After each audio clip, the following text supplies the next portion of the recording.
నమస్తే, welcome to NR TV. ఈరోజు వార్తల్లోకి వెళ్ళే ముందు మా ఛానల్ని సబ్స్క్రైబ్ చేసుకొని మాకు సపోర్ట్ చేయండి. Thank you.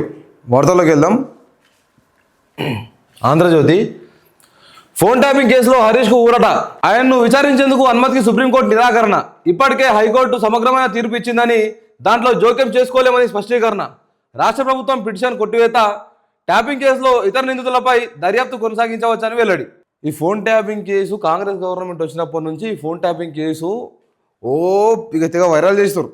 24 గంటలు దానిపైన ట్యాపింగ్ పైన గడిపేస్తున్నారు. అది కూడా ఎప్పుడు జనాలు ఎప్పుడైనా ఏదైనా స్కీమ్ గురించి మాట్లాడి జనాలు ఏదైనా ఒక ఎంప్లాయీలు కానీ లేకపోతే నిరుద్యోగులు కానీ ఎవరైనా రైతులు కానీ మాకు ఇది కావాలని కొట్లాడినప్పుడు మాత్రం ఏదో ఒక రకమైన కొత్త కథతో బయటకు వస్తుంది కాంగ్రెస్ గవర్నమెంట్.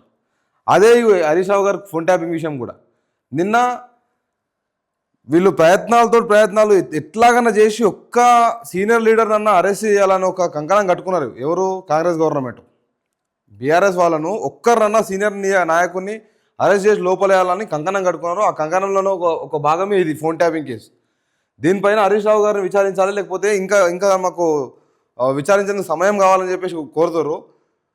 సుప్రీంకోర్టు క్లియర్గా చెప్పేసింది, ఇంకా దానిలో జోక్యం చేసుకోలేము. హైకోర్టు ఏదైతే న్యాయం కావాలో ఆ న్యాయం హైకోర్టు చేసేసింది. కాబట్టి సుప్రీంకోర్టు దీంట్లో జోక్యం చేసుకోదు ఇంకా అని చెప్పేసి క్లియర్ కట్గా నిన్న సుప్రీంకోర్టు చెప్పేసింది. అయినా కూడా కాంగ్రెస్ వాళ్ళకి ఇంకా వాళ్ళకు కడుపు నిండలేదు. వాళ్ళకు చూడండి,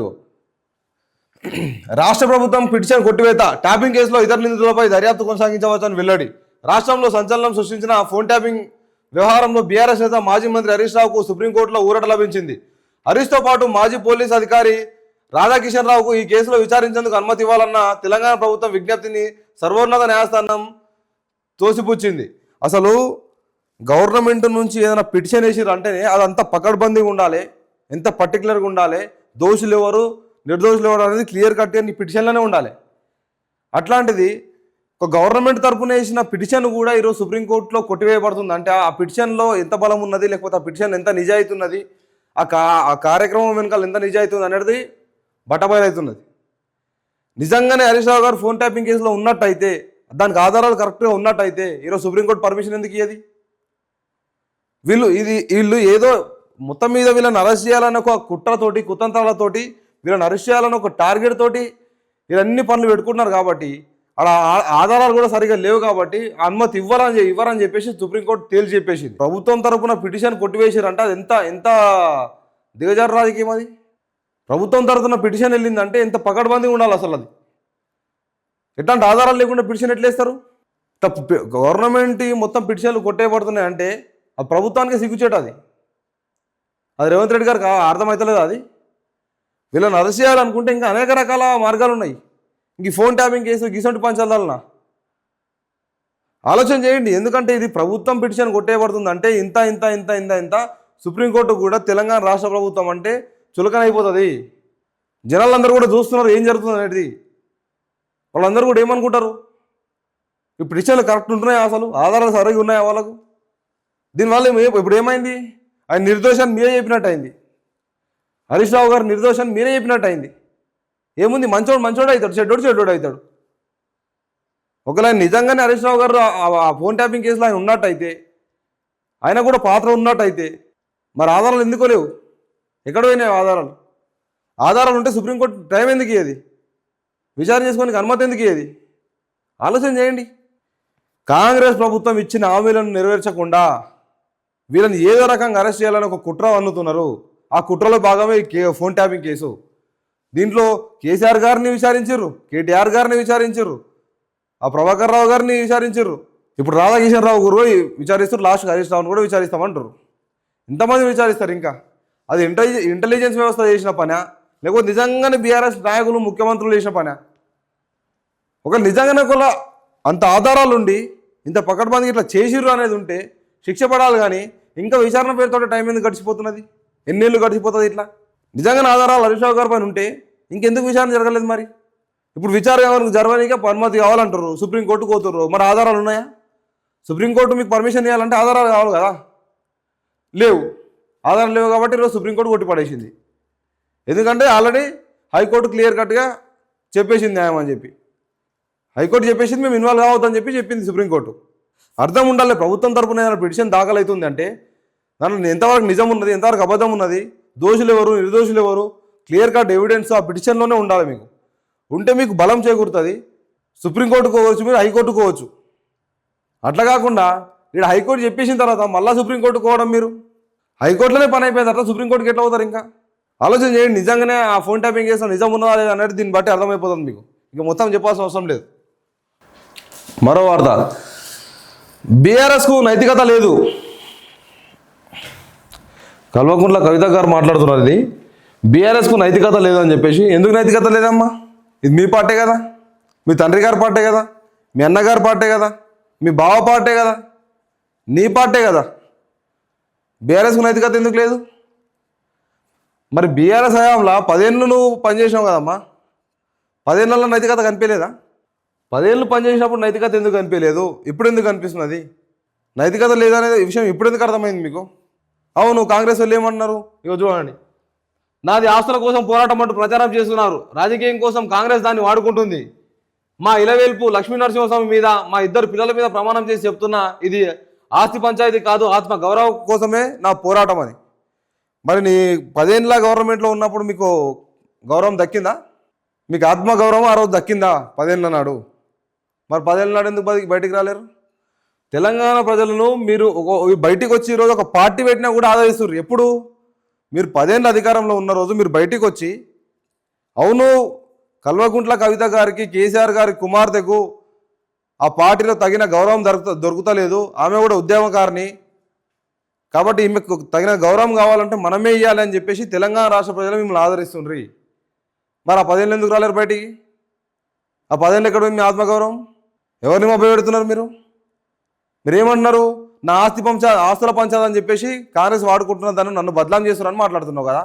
మరి నిజంగానే ఒకవేళ ఆస్తి పంచాయతీ లేదు అనుకుంటే ఇంకేం పంచాయతీ మీది? ఆత్మగౌరవ పోరాటమా? ఎవరిచ్చే ఆత్మగౌరవ పోరాటం? ఇంక ఇది ఎవరు వేయాలి మీకు? తెలంగాణ రాష్ట్ర ప్రజలు వేయాలనా? బీఆర్ఎస్ నాయకులు వేయాలనా? ఎవరు వేయాలా మీకు?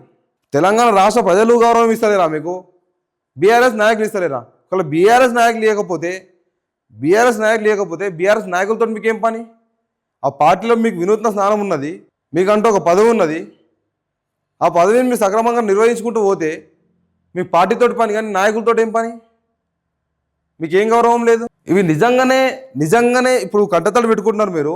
మీ బాధను తెలంగాణ రాష్ట్ర ప్రజలందరూ కూడా అర్థం చేసుకుంటారు. ఎప్పుడు అర్థం చేసుకుంటారు? మీరు నిజంగానే 10 ఏళ్ళు అధికారంలో ఉన్న రోజు నాకు గౌరవం దక్కలేదు కాబట్టి నేను బయటకు వచ్చిన, అధికారంలో ఉన్నా కూడా బయటకు వచ్చినా అని చెప్పి ఉంటే ఆ రోజు నమ్ముతుర్రి. ఈరోజు అధికారం కోల్పోయిన తర్వాత, మీద కేసులు అయిపోయిన తర్వాత, అన్నీ అయిపోయినాక ఈరోజు నాకు ఆత్మగౌరవ పోరాటం చేస్తున్నాను నేనంటే అర్థం ఉన్నట్టు ఏమన్నా? ఎవరు నమ్మాలి అవి? మీ బాధలో నిజం ఉండొచ్చు, నేను కాదంటాను, కానీ సమయం అది కాదు కదా.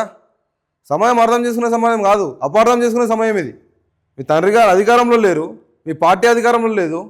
ఈరోజు మళ్ళీ నాకు అక్కడ ఆత్మగౌరవం దక్కలేదు కాబట్టి నేను బయటకు వచ్చినా అంటే, అధికారం కోల్పోయింది కాబట్టి వచ్చినాం అంటున్నారు. ఇట తెలంగాణ రాష్ట్ర ప్రజలందరూ అంటుంది మాట ఏంటంటే, అధికారం కోల్పోయినాం కాబట్టి ఈరోజు బయటకు వచ్చామని మాట్లాడుతున్నారు. మరి ఎంతవరకు నిజం అది? బరాబర్ ఆస్తుల పంచాయతీ అని చెప్పేసి కాంగ్రెస్ క్లియర్ కట్గా మీకు జెండా కట్టేసింది మిమ్మల్ని. మరి దాంట్లో ఎంతవరకు నిజం ఉన్నట్టు? ఆస్తుల పంచాయతీ లేదు, ఆత్మగౌరవం పంచాయతీ అంటున్నారు. మరి ఆత్మగౌరవ పంచాయతీ అన్నప్పుడు మీకు ఆ నాయకులతో ఏం పని? మీకు పార్టీతోటి కదా, పార్టీ సిద్ధాంతాలతోటి కదా మీకు పని. ఆత్మగౌరవం మీ నాయకులు లేకపోతే మీరు ఒక నియోజకవర్గానికి కానీ, మీరు ఇప్పుడు ఎమ్మెల్సీగా ఉన్నారు, ఆ ఎమ్మెల్సీ స్థానానికి కానీ దానికి న్యాయం చేయాలి కదా, దానికి పని చేయాలి కదా. ఒక పార్టీ గౌరవం ఇచ్చి మీకు టికెట్ ఇచ్చింది, మీరు గెలిచిర్రు, మరి దానికి పని చేయాలి మీరు. కానీ మీరు ఇప్పుడు ఇట్లా ఆత్మగౌరవం కోసం మనం బయటికి వస్తే ఆ పార్టీ ఏం కావాలి? ఆలోచన చేసిరా? మరి పార్టీ గౌరవం ఏం కావాలి? మరి మీ తండ్రి గారి గౌరవం ఏం కావాలి? మరి ఆలోచన చేయండి ఒకసారి. చెప్పుకుంటూ పోతే చాలానే ఉన్నాయి, 1, 2 కాదు. ఇది ఎవరిని నమ్మించే ప్రయత్నము, మీ వెనకాల ఎవరన్నా ఆడిస్తున్నారా, ఇంకోటి ఏమన్నా ఉందా మాకైతే తెలియదు. కానీ తెలంగాణ రాష్ట్ర ప్రజలకు మాత్రం రాంగ్ మెసేజ్ వెళ్తున్నది. మీ వల్ల, బీఆర్ఎస్ పార్టీ వల్ల, కాంగ్రెస్ ప్రభుత్వం వల్ల. అక్కడ నాయకునికి, సీనియర్ నాయకునికి, కేసీఆర్ గారికి అవమానం జరుగుతున్నది. ఒక రకంగా వాళ్ళ ఇంట్లోనే సక్కలేదు, ఇట్లా బయట ఏం చెప్తారనే వర్షంలో మాట్లాడుతున్నారు. ఇంకొకరు ఛాన్స్ ఇస్తున్నారు మీరు మాట్లాడడానికి. నిజంగానే ఒక ఆడబిడ్డగా ఈమెకు అందరూ కూడా అవకాశం ఇస్తారు, ఆమె బాధ అర్థం చేసుకుంటారు. కానీ ఎప్పుడు? ఈరోజు పార్టీ నష్టాల్లో ఉన్నప్పుడు, పార్టీ బాధల్లో ఉన్నప్పుడు, వాళ్ళ నాయకుడు బాధల్లో ఉన్నప్పుడు, ఇప్పుడు కాదు, వాళ్ళ అధికారంలో ఉన్న రోజు బయటకు వచ్చి ఉంటే ఈరోజు ఆమె బాధను మొత్తం అర్థం చేసుకుంటారు. ఆలోచన చేయాలి. ఏమంటారు? ఇగో ఉద్యమ సమయంలో ఎన్నో పోరాటాలు చేశా, జాగృతి ద్వారా యువత మహిళలకు ఆకర్షించా, తెలంగాణ బిల్లుకు ముందు ఢిల్లీలో ఆస్కార్ ఫెర్నాండేజ్తో కేసీఆర్ భేటీ ఏర్పాటు చేయించింది నేనే, ఉద్యమంలో కుటుంబాన్ని వదిలి మరీ కష్టపడ్డాను, తెలంగాణ వచ్చిన వెంటనే నాపై ఆంక్షలు మొదలు, నాపై కక్ష కట్టి కుట్ర చేసి బయటకు పంపారు. తెలంగాణ రాగానే మిమ్మల్ని కుట్ర చేసి బయటకు పంపలేరు మేడం. తెలంగాణ వచ్చిన తర్వాత మీకు బీఆర్ఎస్ గవర్నమెంట్లో అప్పటి టీఆర్ఎస్ గవర్నమెంట్లో మీకు వినూత్న స్థానం కల్పించి మీకు పెద్దపీట వేసి తెలంగాణ ఆడబిడ్డ అని చెప్పేసి మిమ్మల్ని తెలుసుకున్నారు. అది ఎక్కడి నుంచి వచ్చిందన్నమాట? మీకు ఆ రోజు మీకు మర్యాద లేకపోతే, మీకు ఆత్మ గౌరవం లేకపోతే ఆ రోజు ఆ మాట ఎడుకొచ్చింది, తెలంగాణ ఆడబిడ్డ అనే మాట ఎట్లా వచ్చింది? ఆ రోజు మీరు జాగృతిలోనే ఉన్నారా? ఇదే మీరు నిజంగానే ఉద్యమంలో పోరాటం చేసిర్రు, కుటుంబాన్ని వదిలి కూడా మేము పోరాటం చేసినామని మాట్లాడుతారు కదా, నిజమే. తెలంగాణ రాష్ట్ర ప్రజలంతా అర్థం చేసుకుంటారు. కానీ మీరు నిజంగానే తెలంగాణ రాష్ట్రం ఏర్పడంగానే మిమ్మల్ని పార్టీలకి బహిష్కరించారా? చెప్పండి. కాదు కదా. 10 ఏళ్ళు గవర్నమెంట్లో ఉన్న రోజు మీరు పదవులు అనుభవించారు, ఎమ్మెల్యే చేసారు, ఎమ్మెల్యే కాకపోతే ఎంపీగా పోటీ చేసారు, ఎంపీ కాకపోతే ఎమ్మెల్సీగా చేసారు. మళ్ళీ ఇట్లా అనేక రకాలుగా మీ పని మీరు చేసుకుంటూనే వస్తూనే ఉన్నారు. అయినా మీకు ఏం నష్టం జరిగినట్టు? ఇంకా ఈరోజు ప్రభుత్వం కోల్పోయిన తర్వాత, పార్టీ ప్రభుత్వాన్ని కోల్పోయిన తర్వాత, అధికారం కోల్పోయిన తర్వాత ఈరోజు బయటకు వచ్చి ఏమన్నారు? నాకు ఆత్మగౌరవం లేదు, నాకు మర్యాద ఇస్తలేరు, నాకు విలువ లేదు అక్కడ అని చెప్పేసి ఈరోజు మాట్లాడుతున్నారు. ఈ బాధను ఎట్లా అర్థం చేసుకుంటారు తెలంగాణ రాష్ట్ర ప్రజలు కూడా? ఆలోచన చేయండి. ఇప్పుడు తెలంగాణ వచ్చిన వెంటనే నాపై ఆంక్షలు విధించారంటే ఎవరైనా సరే ఒక బాధ్యత వచ్చిన తర్వాత కొన్ని లిమిట్స్ అనేవి ఉంటాయి. అధికారం లేకముందు మీరు ఏం మాట్లాడినా నడుస్తుంది, ఏం చేసినా నడుస్తుంది. ఎందుకంటే ప్రతిపక్షం కాబట్టి పోరాటం చేస్తారు అంటారు. కానీ అధికారం వచ్చిన తర్వాత కొంచెం బాధ్యతాయుతంగా ప్రవర్తించాలి, కొంచెం బాధ్యతతో మాట్లాడాలి, బాధ్యతతో పోగొడలు పోవాలి, బాధ్యతతో నిర్ణయాలు తీసుకోవాలి. కాబట్టి కొన్ని ఆలోచన చేసి నిర్ణయాలు తీసుకోమంటారు. దాని నష్టం ఏమున్నది? ఆంక్షలు ఉంటాయి కదా కంపల్సరీ. పనిచేసే అధికారికి కానీ, పనిచేసే నాయకునికి కానీ కొన్ని ఆంక్షలు అనేవి ఉంటాయి. ఒకడొక మాట అన్నా పడాల్సి వస్తుంది. అధికారం ఉన్నా అని చెప్పేసి మనం మేము విరుచుకుపోవడం కదా. ఆలోచన చేయండి, మీరు అర్థం చేసుకోండి. ఈరోజు ఏమంటారు? బీఆర్ఎస్ నుంచి బయటికి రావడం సంతోషంగా ఉంది, 10 ఏళ్ల పాలనలో ఆశలన్నీ అడియాసలు, ఇల్లు ఇవ్వలేదు, ఉద్యమకారులకు గుర్తింపు ఇవ్వలేదు సరికదా, అమరుల స్మారక స్తూపం నిర్మాణంలోనూ అవినీతికి పాల్పడ్డారు. ఈ మాటలు మరి ఆ రోజు ఏం చేశారు మీరు? దానిలో అవినీతి జరిగినప్పుడు మీరు ఆ పార్టీలోనే ఉన్నారు కదా, ఆ రోజు ఎందుకు లేరు? ఆ రోజు ఏమైనా మరి ఆ రోజు చెప్పాలి కదా. అంటే ఏమంటారు మీరంతా? మేమందరం దొంగలమే అని ఒప్పుకుంటారు మీరు. అదే కదా మరి మాట్లాడేది. మేమంతా దొంగలమే, తెలంగాణ రాష్ట్రాన్ని దోచుకుంటున్నామని చెప్పి మాట్లాడుతారు. ఇన్ని రోజులు ఎవరు ఏ నాయకుడు చెప్పినా, ఏ కాంగ్రెస్ నాయకుడు చెప్పినా ఎవరు నమ్మలే. ఈరోజు మీరే చెప్తారు. అంటే మీరే చెప్తారు అంటే దాంట్లో కనీసం ఒక 25%, 30%, 50% అని నమ్మాలని చెప్పేసి కదా మేము అవినీతికి పాల్పడ్డామని చెప్పేసి. అందుకే కదా మేము ఈడీ కేసు అయింది. అది కూడా నిజమే ఉంటుంది కదా. మరి ఆ ఈడీ కేసు విషయంలో కూడా మోడీ గారిని బదలాం చేసిరు. మరి అంటే మోడీ గారు బదలాం, మేము మోడీ గారు పంచాయతీ ఏం లేదు దీంట్లో. మీ అవినీతి మిమ్మల్ని అరెస్ట్ చేయించింది, అంతే కదా. ఏమో అమరుల స్మారక స్తూపంలో కూడా అవినీతి జరిగిందని చెప్పేసి కవిత గారే చెప్తున్నారు ఈ మాట. నీళ్లు నిధులు నియామకాల ట్యాగ్లైన్కు గండి కొట్టారు. ఆస్తుల కోసం కాదు, నాది ఆత్మగౌరవ పోరాటం. అసెంబ్లీ ఎన్నికల నాటికి రాజకీయ పార్టీగా జాగృతి, వ్యక్తిగా సభ నుంచి వెళ్తున్నా, శక్తిగా తిరిగి వస్తా, మండలి వేదికగా కవిత వ్యాఖ్యలు, కంటతడి, తెలంగాణ ఏం పీక్ కట్టామని జాతీయ స్థాయిలో పీక్తామంటూ బీఆర్ఎస్గా మార్చాలని కేసీఆర్పై ధ్వజం. ఇప్పుడు తెలంగాణ ఆడబిడ్డ అని చెప్పేసి మిమ్మల్ని పిలుచుకుంటారు. మీరు కూడా నేను తెలంగాణ ఆడబిడ్డనని మాట్లాడతారు. మరి మీరు మాట్లాడేది ఇది పీకుడు ఏమది? ఇది పీకుడు పంచాయతీ ఏమది? ఇది తెలంగాణలో ఏం పీక్ కట్టామని జాతీయ స్థాయిలో పీక్తామంటూ బీఆర్ఎస్గా మార్చాలని కేసీఆర్పై ధ్వజం అంట. ఒక నాయకుడు, తెలంగాణ రాష్ట్రమే గౌరవించే నాయకుడు మీ నాయన, తెలంగాణ రాష్ట్ర ప్రజలందరూ నిలబడి మొక్కే మనిషి మీ నాయన, మొత్తం ఊపిరి తీసుకునేదాకా కూడా పోయి తెలంగాణ రాష్ట్రాన్ని తీసుకొచ్చిన ఉద్యమకారుడు మీ నాయన. అట్లాంటి ఆయన మీద మీరు ఎట్లాంటి ఆరోపణలు చేస్తున్నారు?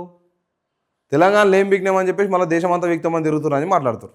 అంటే తెలంగాణలో మీరు చేసింది ఏం లేదా? ఒప్పుకుంటారా? మీరే ఒప్పిస్తారా మరి మీ నాయన అదే మాటలు? ఇవన్నీ ఎందు గురించి మాటలు? ఎవరికి లాభం చేకూరనీకి, ఎవరిని ఇబ్బంది పెట్టనీకి. మరి మీరు ఆ రోజు మాట్లాడుంటే ఇవన్నీ కాదు కదా. నిజంగానే ఇదంతా అన్యాయంని ఒక కేసు వేయండి మీ నాయన మీద. మీరే మా నాయన ఇట్లా చేసిండు, మా అన్న ఇట్లా చేసిండు, మా బావ ఇట్లా చేసిండు అని చెప్పేసి ఒక కేసు వేయండి దాని మీద. వేస్తారా అట్లా? ఉందా ధైర్యం అట్లా? ఇప్పుడు అమరుల్లా స్తూపంలో కూడా అవినీతి జరిగిందని మాట్లాడుతారు కదా, దాని మీద ఒక కేసు వేయండి మీరే. దీంట్లో అవినీతి జరిగింది విచారించండి అని చెప్పి చేయండి. ఏ దాంట్లో అవినీతి జరిగిందో మొత్తం అన్నిటి మీద మీరు కేసు వేయండి. మీరు కేసు వేసి ఎవరు దొంగలున్నారో బయటికి తీసుకురండి. తెలుసా కూడా తెలంగాణ రాష్ట్ర ప్రజలకు కూడా తెలవాలి. బీఆర్ఎస్ అంటే ఒక అటాచ్మెంట్ ఉన్నది. మరి ఆనాటి టీఆర్ఎస్ ఈనాటి బీఆర్ఎస్ అంటే తెలంగాణ రాష్ట్ర ప్రజలకు అటాచ్మెంట్ ఉన్నది. అది మా ఇంటి పార్టీ అన్నట్టు ఫీల్ అవుతారు తెలంగాణ రాష్ట్ర ప్రజలు కూడా.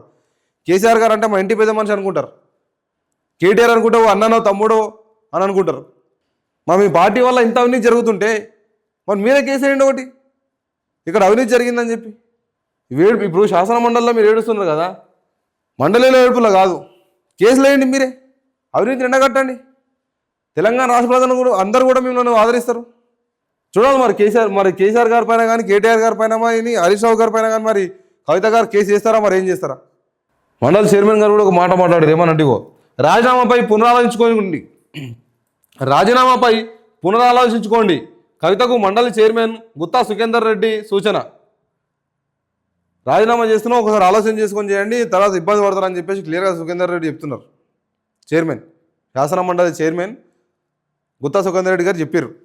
ఏమనంటే మీరు పునరాలోచన చేసుకోండి, పదవి పోయిందంటే మళ్ళీ ఉండదు కాబట్టి ఆలోచన చేసుకొని చేయండి అని చెప్పి. లేదు నేను చేస్తా, ఈరోజు ఏడుపుతో బయటకు వస్తున్నారు కానీ మళ్ళీ ఒకరోజు శక్తిగా తిరిగి వస్తా అని చెప్పేసి మాట చెప్పి వెళ్ళిపోయారంట.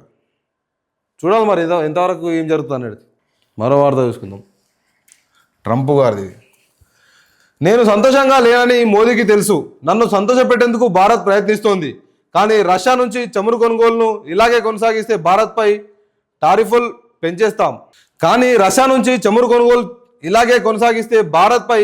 టారిఫ్లు పెంచేస్తాం. అమెరికా భద్రత కోసం గ్రీన్లాండ్ కావాలి ట్రంప్. గ్రీన్లాండ్పై పెత్తనం కుదరదు డెన్మార్క్ ప్రధాని. ట్రంప్ వద్ద మోదీ మోగరిల్లుతున్నారని, మిత్రుడిని సంతోషపెట్టేందుకు దేశానికి హాని చేస్తారా అని కాంగ్రెస్ ఆరోపించింది. అంటే దేశానికి ఎక్కడ హాని జరుగుతుంది అనుకుంటే రష్యా నుంచి చమురు కొనుగోలు చేస్తే మా దగ్గర నుంచి పోయే టారిఫ్లో నేను పెంచేస్తా అని చెప్పేసి ఎవరు ట్రంప్ గారు అంటున్నారు. దానికి మోడీ గారు ఒకవేళ సానుకూలంగా స్పందించి ఆయనతో ఈ చమురు కొనుగోలు ఆపేస్తే వాళ్ళ దగ్గర నుంచి కొంటే మనకు ఇంకా ఒత్తిడి పెరుగుతుంది, పనిభారం పెరుగుతుంది, పైసలు ఎక్కువ ఖర్చు అవుతాయి. ఆయనకు దోస్తు కోసం దేశానికి అన్యాయం చేస్తారని చెప్పేసి కాంగ్రెస్ నాయకుడు రాహుల్ గాంధీ గారు కూడా ఆరోపణ చేయడం జరిగింది. చూడాలి మరి నిజంగా దానిపైన ఎట్లాంటి ఆలోచన తీస్తారనేది. ఇది చాలానే ఉన్నది. ఇది చూద్దాం దాన్ని ఏం మాట్లాడతారు అనేది.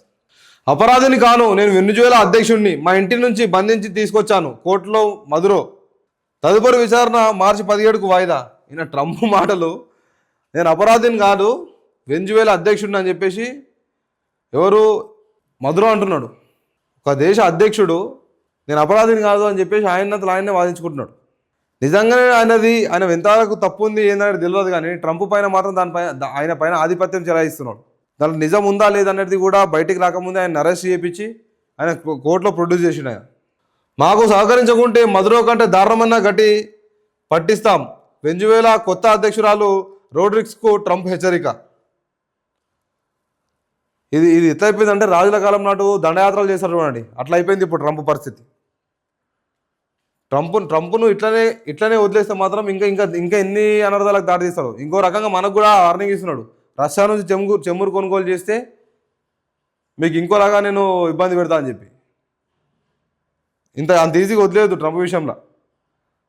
వదిలేసినట్టు అయితే మాత్రం ఇంకా అనేక రకాల ఇబ్బందులు కొనసాగిస్తాడు అన్ని దేశాలకు కూడా. చూడాలి మరి ఎట్లా యాక్షన్ తీసుకుంటుంది అనేది. ఇది కట్ చేసి మళ్ళీ పెడదాం అనమాట. ఇంకోటి మరో వార్త చూసుకుందాం. పేదలకు సూపర్ వైద్యం ఎప్పుడు? సూపర్ స్పెషాలిటీ ఆసుపత్రుల పనుల్లో తీవ్ర జాప్యం, ఇంకా కొనసాగుతున్న నిర్మాణాలు. శరత్ నగర్ టిమ్స్ సిద్ధమైన సేవలకు మరికొంత సమయం. తుది దశకు అల్వాల్ టిమ్స్ భవనం. ప్లాన్లో మార్పులతో కొత్తపేట టిమ్స్ ఆలస్యం. వరంగల్ మల్టీ సూపర్ స్పెషాలిటీ మరో 6 నెలలు. తెలంగాణ రాష్ట్ర ప్రజల కోసం, తెలంగాణ పేదల కోసం కట్టాల్సిన ఏవైతే ఈ ఆసుపత్రులు ఉన్నాయో వీటి విషయంలో మాత్రం జాప్యం జరుగుతున్నది. కాంగ్రెస్ ప్రభుత్వం దీనిపైన ఆలోచన చేసి దీనిపైన సీరియస్ డెసిషన్ తీసుకోవాలి. దీనిపైన త్వరితగతిన పనులు చేయించే దిశగా పనిచేయాలి. ఇది ముఖ్యమంత్రి గారి దృష్టికి కూడా తీసుకెళ్ళాలి, మీడియా అంతా కలిసి కూడా. ఎందుకంటే పేదలకు వైద్యం అందక చాలా ప్రాణాలు అవుతున్నాయి. సరైన వసతులు లేక, అవసరమైన బెడ్లు లేక, అవసరమైన మెడిసిన్ అందక అనేక రకాల ఇబ్బందులు పడుతున్నారు. కనీసం ఎట్లాగో పేదల రక్తం తాగుతున్నారు ట్యాక్సులతోటి. వాళ్ళకి చేసిన మంచి మాత్రం ఏం లేదు, ఏ గవర్నమెంట్ అయినా సరే. కనీసం ఈ విద్యా వైద్య విషయంలోనైనా కొంచెం సీరియస్ తీసుకోండి గవర్నమెంట్లకు ఎప్పుడు బుద్ధి వస్తుంది? ఇంకా వేరే వేరే పనులను వాళ్ళ విలాసవంతమైన జీవితాల కోసము. ఇప్పుడు మొన్న ఒక ఫుట్బాల్ కోర్ట్ ఏర్పాటు చేసిరు ఎవరు? రేవంత్ రెడ్డి గారు. ఎన్ని రోజులు ఏర్పాటు చేసిరు అది? 2 నెలలు ఏర్పాటు చేసిరు అది. 60 రోజులలో ఏర్పాటు చేసిరు అది. మరి పేదల కోసం కట్టాల్సిన ఈ ఆసుపత్రి భవనాలు ఎందుకు లేట్ అవుతున్నాయి? ఇప్పుడు నెలలు ఎందుకు గడిచిపోతున్నాయి? సంవత్సరాలు ఎందుకు గడిచిపోతున్నాయి? ఎంత పెద్ద భవనమైనా సంవత్సరంలో కట్టేయచ్చు. మరి మీరు అధికారంలోకి వచ్చి ఎన్ని రోజులు అవుతున్నది? ఇప్పుడు ఇంకెన్ని రోజులు పెండింగ్ పెడతారు కట్టడానికి? పేదలకు ఎప్పుడు న్యాయం జరుగుతుంది? ఇంకా పేదలు అనేక రకాల వ్యాధి సమస్యలతోటి ఈరోజు బెడ్లు లేక గవర్నమెంట్ హాస్పిటల్లో కారిడార్లలో పడుకుంటున్నారు. రోగులు కూడా మార్చరీలలో పడుకునే పరిస్థితికి వచ్చింది. అధికారులు ఏమన్నా ఆలోచన చేస్తురా? అధికారులు ఏమైనా స్పందిస్తురా దీనిపైన? మీరు ఏం బిగనీకున్నట్టు? ఇంకా ఈరోజు రోగులందరూ, పేద ప్రజలందరూ వాళ్ళ హాస్పిటల్ పాలైతే వాళ్ళు పట్టించుకునే నాదులు లేడు. డాక్టర్ కూడా టైంకి వస్తున్న అవసరాలు కూడా పట్టించుకునే నాదులు లేడు. ఇప్పుడు వైద్య ఆరోగ్య శాఖ మంత్రి అయినటువంటి దామోదర్ రాజనరసింహం గారు కూడా దీనిపైన స్పందించాలి. ఈ పనులు ఎప్పుడు చేస్తారు? ఇంకా ఈ బిల్డింగ్లు ఎప్పుడు కంప్లీట్ అవుతాయి? మీ గవర్నమెంట్లో ఫుట్బాల్ కోర్టులు ఏమో 60 రోజుల్లో కంప్లీట్ అయిపోతాయి. మరి పేద ప్రజలకు కట్టాల్సిన ఈ హాస్పిటల్ ఏమో నెలలు ఎందుకు గడిచిపోతున్నది? సంవత్సరాలు ఎందుకు గడిచిపోతున్నది? అవసరమైన నిధులు లేవా? అవినీతికి నిధులు సరిపోతలేవా? ఏమవుతున్నట్టు ఇంతకు? దీనిపైన దామోదర్ రాజనరసింహం గారు కూడా, ముఖ్యమంత్రి రేవంత్ రెడ్డి గారు కూడా వెంటనే స్పందించాలి దీనిపైన. ఈ పేద ప్రజలకు కట్టాల్సిన ఈ హాస్పిటళ్ళు వెంటనే వాటిపైన డెసిషన్ తీసుకొని వాటిని ముందుకు తీసుకుపోవాలి.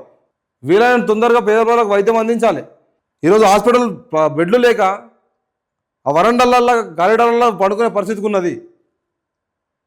ఒక దగ్గర అయితే మరీ ఘోరం, ఆ మార్చరీలో వండబెట్టి గ్లూకోజ్ పెట్టిరు ఆయన. ఎందుకంటే ఏం బెడ్లు లేవు, మరి ఏం చేస్తామని చెప్పి. ఇట్లా అనేక రకాల సమస్యలు ఉన్నాయి. ఒక హెల్త్ మినిస్టర్గా మీరు సీరియస్ తీసుకోవాలి. దామోదర్ రాజనరసింహం గారు, మీ పైన బాధ్యత ఉన్నది.